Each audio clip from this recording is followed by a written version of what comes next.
Just watch it very carefully. They lit lanterns and sent them up into the sky as a tribute to their friend.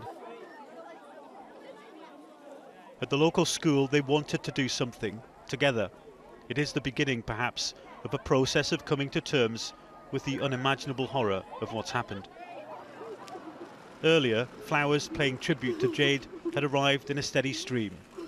This death makes no sense, so this is the best they can do.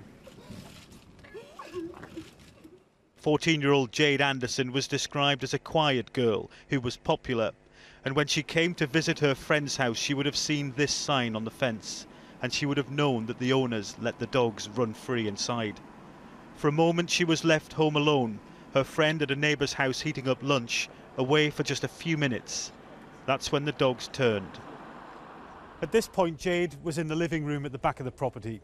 The dogs were said to be running wild in the backyard, the police have said.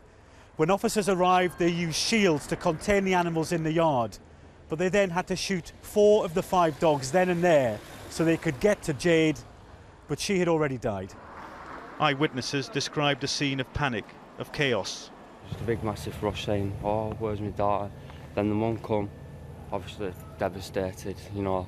She come on saying, "I want to see my daughter," and she just collapsed to the floor and in tears. Today the officer in charge came to the scene, read the tributes and described this as a terrible, terrible tragedy. This is a start of a very detailed investigation. We need to establish exactly what's happened and piece that together. The main thing now is certainly Jade's family, and we need to think about that and certainly offer them that support and reassurance.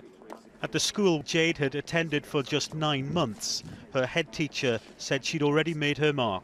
Jade was a very lively girl, very popular, and loved music and dancing, threw herself into Fred Longworth High School and was a regular at her after-school dancing club.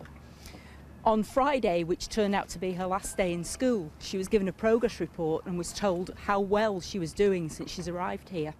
Although the 4 dogs in this incident appear to be legally held, questions will now be asked about whether they should have been kept in such a large group. Even those who are used to dogs of this type say that's never a good idea. Staffordshire Bull Terriers get excited like any other dogs, and if there is a pack of them, the excitement can obviously overspill.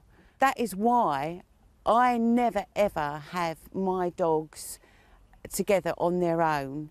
If I go out to work, they're all separated into different rooms. The police here say they've spoken to the dog owner, who is said to be devastated, but no arrests have been made. Nick Martin, Sky News, Atherton.